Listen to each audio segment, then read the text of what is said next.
An amazing psalm. Psalm 139.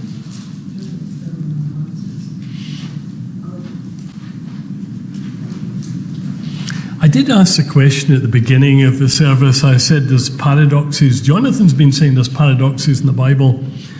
And the one that struck me was, how can God still love me and yet know everything about me? That's an astonishing thought, isn't it? Psalm 39 is, it's mind-boggling psalm. It's absolutely incredible to read this psalm and understand what is going on in the life and heart of the guy that wrote it. My understanding may not have been so, but it was King David. I'm going to read the first 6 verses. I'm reading them from the Christian Standard Version. Psalm 139, verses 1 to 6. O Lord, you have searched me and known me. You've searched me and known me. You know when I sit down and when I stand up. You understand my thoughts from far away. You observe my travels and my rest. You're aware of all of my ways. Before a word is on my tongue, you know it. All about it, Lord. You've encircled me. You've placed your hand on me. This wonderful knowledge is beyond me. It's lofty. I am unable to attain it. The all-knowing, embracing love of God.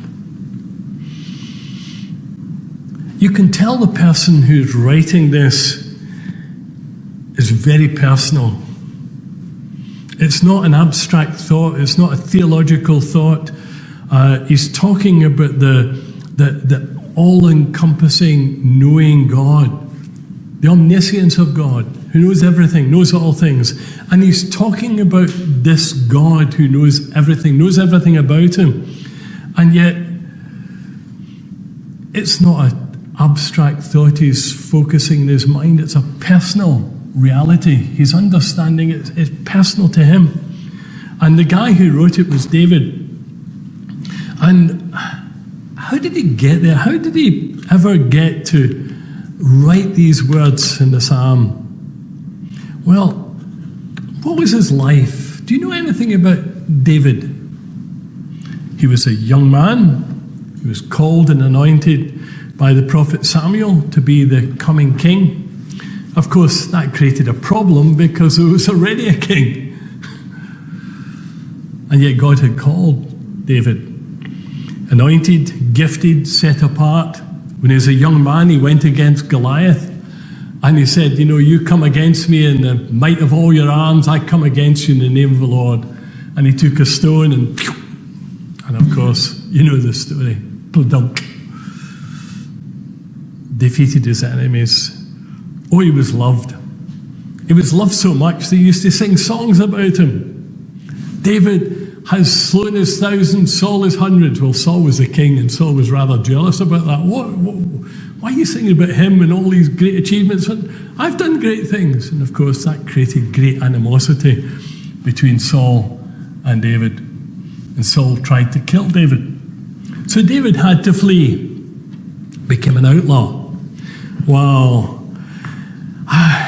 Hunted, hidden, hiding in caves, utterly dependent upon God's protection. And some of the stories as you read them are incredible, how God, just protected him in the midst of all his adventures. And then ultimately, he became king. Powerful. And yet when we read this psalm, we realize he's more than powerful. He's a person who knows God. When was this psalm written? Well, I'd love to say that David was a wonderful man. Well, actually he was, but perfect man maybe is the way I should not describe him. David loved God, was part of the establishing of the kingdom of God in Israel, defeating the enemies of God. And yet David casts his eye on a woman, bathing downstream in a pool apparently. Saw her, took a fancy to her, called her up, made love to her, got her pregnant, but she was married. Her name was Bathsheba. She was married. He shouldn't have done that. But he goes even further. He gets her husband and he brings him up and says, look, you're at the battlefront, you're fighting, come up, rest, be with your wife, and hoping that he might believe that he's impregnated his wife rather than David. Doesn't work.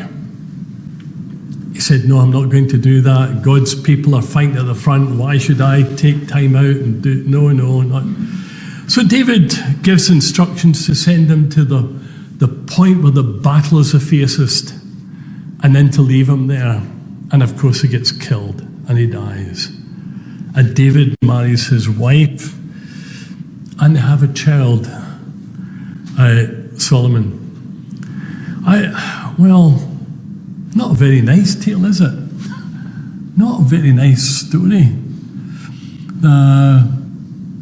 And yet, the Bible said that David was a man after God's own heart. I wonder why. Maybe this psalm gives us a little bit of insight into it. Because when we read the psalm and we read these first words, Lord, you're there, you search me, you know me. He's talking about God knowing all things. And in this first 6 verses, we see David overwhelmed by awe. So he's writing it about the time, I would believe he's writing about the time of this experience with Bathsheba and the calling out, because he wasn't left in the situation whereby he got away with it. He thought he did. But one of the prophets, I think it was Nathan, came up and said, told a tale about a guy having lots of sheep and lots of good things, and yet he wants the good thing that somebody else has. And David is, he's enraged. Oh, it's horrible. Imagine somebody doing that. And Nathan turns around and said, you're the guy. You're the man. You're the guy. You've taken someone else's wife. And, David repents. He realizes that God knows him. And this is, I think, what's going on in this psalm. He's overwhelmed by awe. The fact that God knows him is rising up. He knows everything about him. And every thought, every unspoken word is fully known in real time. And there's no mental space where David can escape and think he's on his own.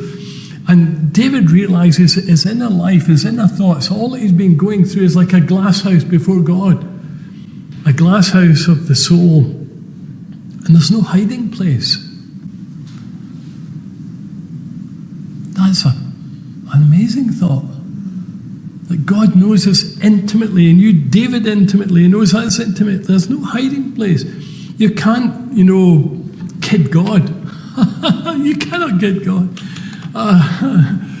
The Hebrew word for thoughts is reh, and it means half-formed ideas, passing inclinations, desires he hasn't yet acted on. He's like an open book before an all-knowing God. That's a real challenge to David, isn't it? Verse 2 says, you discern my thoughts from afar. God knows his purposes, the desires of his heart, everything. There's no hiding between what he shows to other people and what he is in himself. And David is in awe of this all-knowing awareness of God. That God knows him, knows everything about him, knows his thought, knows the real David, the real guy that's hiding in the front of, he's a king.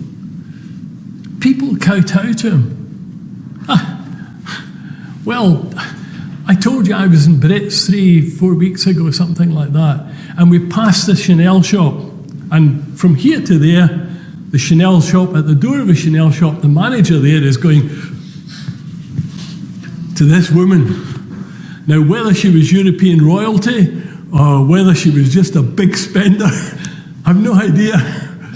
All I know is that he was giving her serious, it wasn't a gentle, it was a real bowing. This is what happens when you've got money and you've got position and privilege and all the rest of it. People think that's what was going on with David, wasn't it? This public persona of this man. And yet, he knew himself in the secret heart. He knew what was going on inside himself. He could fool others, but he couldn't fool God. It's radical in its honesty. It's challenging. And it's something that we don't often do. We're not often aware of, we like to think that, nobody sees me, or they don't know. But that's not so. As David discovered, God knows everything about him. Amazing, incredible. Well, do you know the Bible? It's very helpful in these things because it's good to understand that God knows everything about us. Why? Why is that good to know? What, to be challenged in yourself, to face up to who you are? Is that a good thing? Actually, yes, it is. Because one day, we're all going to stand before God for whom we give account of ourselves. One day, everything is going to be exposed. No hiding, nothing. And in fact, in Hebrews it says, for the word of God is living and effective and sharper than any double-edged sword, penetrating us as far as the separation of the soul and the spirit, joints and marrow. It's able to judge the thoughts and intentions of the heart. No creature is hidden from him, but all things are naked and exposed to the eyes of him to whom we must give an account. Wow. So it's a good thing to realize that God knows everything about us. Well, it's a good thing to know that God's with us in all things. And he's always there. In Psalm 139, in the next couple of verses, it says, where can I go to escape from your spirit? I've not put the right verse numbers up, but where can I flee from your presence? If I go to heaven, you're there. If I make my bed in Sheol, you're there. If I fly in the wings of the dawn and settle down on the western horizon, even there your hand will lead me. Your right hand will hold on to me. If I say, surely the darkness will hide me, and the light around me will be night, even the darkness is not dark to you. The night shines like the day. Darkness and light are the same alike to you. David discovered the freedom of knowing that God's everywhere. God wasn't just containing him. It's not containment or confinement. It's the freedom of knowing that God is there with us in all things. Is he trying to escape in this? Is that what he's doing? Or is he reflecting on the experiences that he's had of God's deliverance through his life? Looking back of how he came to the throne, looking back of how he escaped the enemies of God that surrounded him, looking back and thinking how God was there and when he was hiding in caves, when he was being chased by Saul's soldiers, when he was fighting God's enemies. What was he doing there? Is he trying to realize and reflect that in all these experiences he's been surrounded by love? Wherever he went, no matter how far away or how close, he could not escape God. And that's the reality, isn't it? Surrounded in love. There's a Hebrew word there, it's sir, and it's a siege term. It means being hemmed in. It said, you hemmed me in, about and before. You know, that no matter where he's gone, God has contained him. God's always been with him. And it's not the hemming in of crushing someone in. It's the hemming in of protecting someone, putting a circle around them. I've often thought when I'm praying in spiritual warfare, that I put on the whole armour of God, the breastplate of righteousness, the helmet of salvation, the sword, the feet. I've often thought that God goes before me and God comes behind me. He's ahead of me, he's behind me, he surrounds me. And that's an amazing thought. It's embraced in the protective love of God. Isn't that what David is expressing here? No matter where I go, no matter what experience I go through, God is there. You're not an autonomous wanderer. He's always been there holding the hand. One of the things that stood out to me, it was actually my brother-in-law. He sent me a text last week. He said, have you looked at that verse in Psalm 139? I told him a number of weeks back I knew he was speaking of Psalm 139, and I said, I'm talking about it in church in a couple of weeks. And he said, have you looked at the verse when it talks about, his hand is upon you? Have a look at that word, because the word in Hebrew means in the hollow of his hand. In the close, hollow, protective, embracing hollow of God's hand. And that's what he's talking about here. Your hand shall lead me and your right hand shall hold me. It wasn't a prison. He wasn't being contained in a prison. He was being held in the power of God. You see, what was David expecting? Well, I better move it on. He was expecting a slap, wasn't he? His hand is upon me. Well, was he expecting? What was he expecting? God saying, you were having an affair with Bathsheba. You're a dirty, rotten scoundrel. And God wasn't doing that. That's what we would expect, isn't it? When we do things wrong, we think God's going to come along and go, boom, you're a rotten...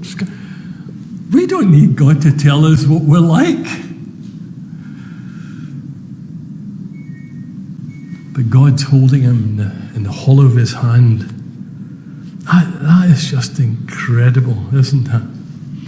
Absolutely incredible. Well, that's the start of Psalm 139. That's just an introduction. And it won't be long when we come back to it, but let's rise and sing together. Your love never fails.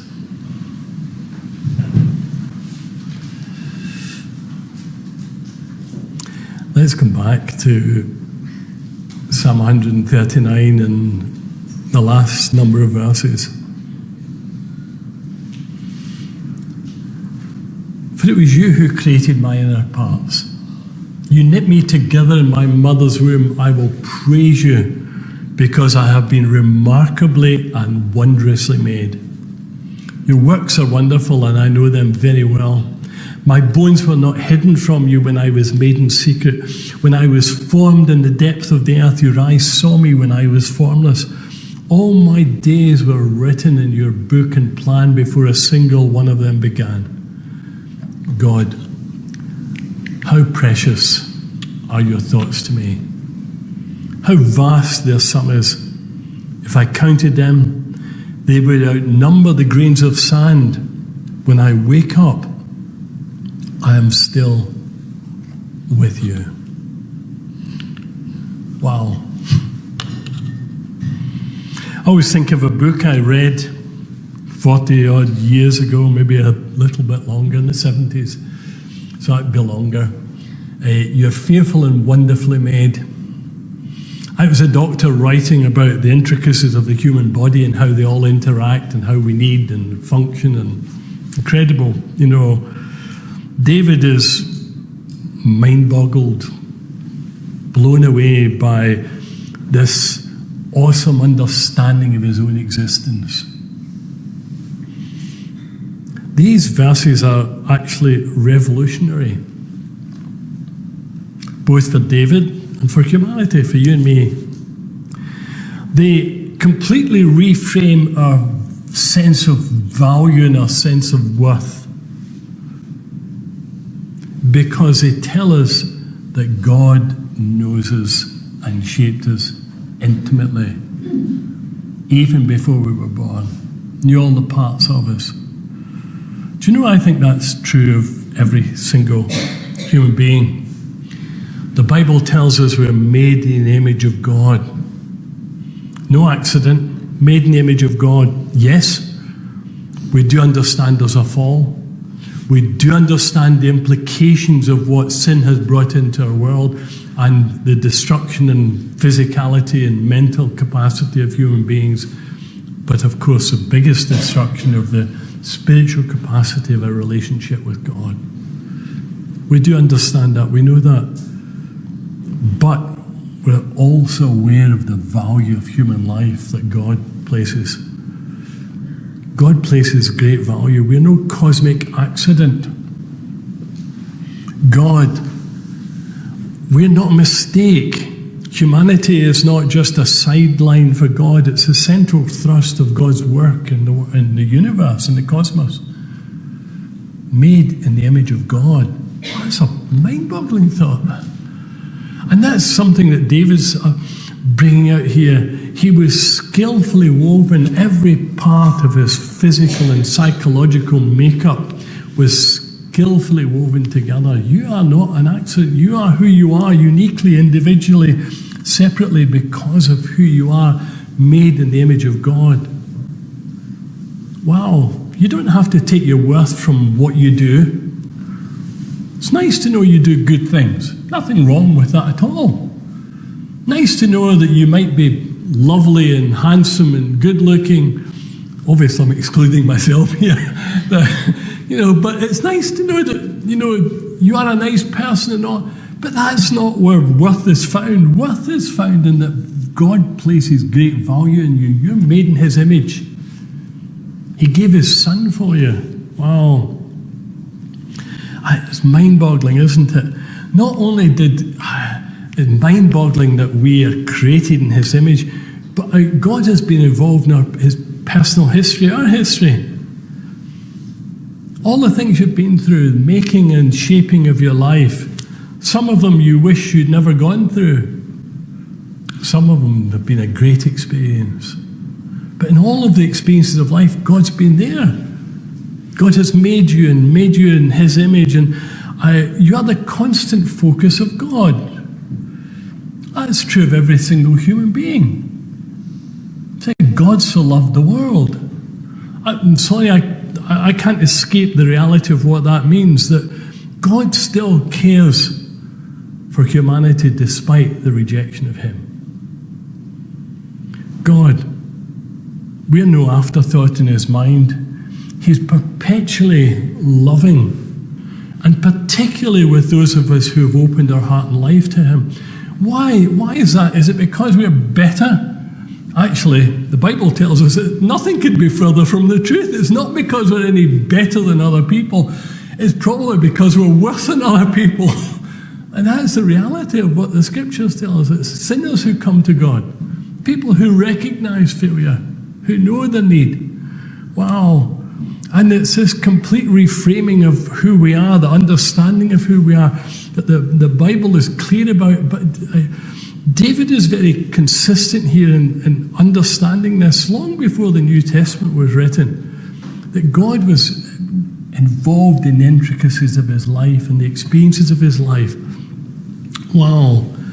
How can you ever, when you understand that you're made in the image of God, how can you ever think you have no value and no worth? How dare you think, that... it's a real cheek to think that you are not called, chosen, and loved of God. And that's true of every single human being who could be in that relationship with God. There's no barriers to coming to God. God doesn't say we need to follow a set of rules or we need to be good, or It just says, come. Come, you all who are laboring and are heavy laden. Come and I'll give you rest. Open your heart to God. And that's all it is, isn't it? It's just, that's what I guess makes David a loved person. It says is loved of God because he opened his heart to God. He understood who he was as a person. He didn't soft shoe shuffle his way out of who he is and facing up to. He faced up to his failures because he realized that God already knew them all. He couldn't hide. And so the best thing to do is to ask for forgiveness. Well, And that's what David did when he was confronted with the sin with the prophet Nathan. And in this psalm, I guess I've been saying this is an expression of his experience that he'd gone through. And it comes to the end, and it gets some, maybe read it, where he, let me get to it. God, if you'd only kill the wicked, you bloodthirsty men, stay away from me, who invoke you deceitfully. So where's he been? And suddenly he's mouthing these words. Your enemies swear by you falsely. Lord, I hate those who hate you. I detest those who rebel against you. I hate them with extreme hatred. I consider them my enemies. Search me, God, and know my heart. Test me and know my concerns. See if there are any offensive way in me, and lead me in the way everlasting. Wow. What's going on here? Well, David understands the purposes of God, both personally and in the calling of his people, so that through them he might reach the world. And he also understands there are people who are opposed to God. Not just people who don't know God, though many of them don't, because if they did, they wouldn't be opposed to God. It means crazy, isn't it, to know an all-seeing, all-powerful, and you're going to stand up and oppose him. Sheer stupidity, but that's what people do.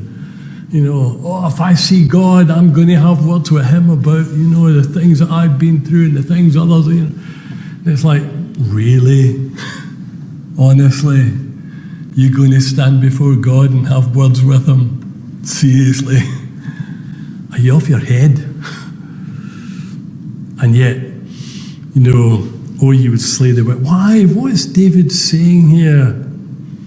Well, you need to see just what he's understanding here. He is opposed to the people who oppose God. And I think that's right. In fact, if you read, I've been doing a Bible study for the last 12, 15 weeks. Well, I did 4 of them. My brother-in-law did the rest, and I did one last week on the letter of Jude. And if you ever read the letter of Jude, I recommend you do. It's only a short letter, probably a page. And in it, Jude writes to those, he said, I was writing to you, I wanted to write about our common salvation. He said, those who are called and loved of God. I wanted to share this with you, but I have to tell you, there's people who crept into the church unaware, who've come in and who are sexual deviants. They're destroying the church of God, and they're separating people from God. It's a really fascinating letter that Jude writes. And by the way, Jude was the physical brother of Jesus. That's an interesting thought, isn't it? Well, Jude is careful to call us to contend for the faith. But when you read the letter of Jude to the church, it's filled with what? Hatred, venom, animosity against those who are destroying the church. Not at all. The whole theme of it is compassion, concern. It says, win them back, pull them as if, hate the garment stated by the sin, but pull them out of it, rescue them, do something. And so it's a compassion, isn't it? Because Jude recognizes that you don't win people by battering them over the head. You win people by loving them. Challenging what's wrong, nothing wrong with that, but doing it in love and compassion. You see, it's so easy, isn't it? This is what's going down with David. It's so easy to see the fault in others. Isn't that so? My goodness, look at them. Oh, it's so easy, my goodness. Whoa. But then David finishes by, "O Lord, search me, see if there be any wickedness in me." You see, whenever you look at other people, what does it say? If you point the finger at someone, there's at least 3 pointing back at you. Isn't that a challenge, isn't it? The same God who knows us intimately, who sees all the experiences of life we've been through, who understands the thoughts that we have and where we are in a relationship with Him, and yet we need Him to search us, to look at us. We need to look at ourselves. That's a big statement, isn't it? Instead of looking at others and finding their fault, Lord, search me. See if in me there's any way, is there something, that stops the things of God going on. Well, here it is. A transparent life before a loving, all-knowing, all-surrounding God. That's what David was expressing here. His life was wholly transparent, just as it was that. He had a profound sense of real worth, not in what he'd accomplished, but in who he was in the eyes of God. And he had radical loyalty to God's cause, yet watchful and compassionate. But in the final analysis, there was a lack of complacency in who he was, but a humble, continual cry for inner purification before God. Lord, search me and try me. See if there be any wicked way and cleanse me. That was the cry of David. Well, that's my understanding of Psalm 139. That the same God who searched David can search us, can change us, can make us the people of God because He knows us right well, who He intended us to be. Let's pray.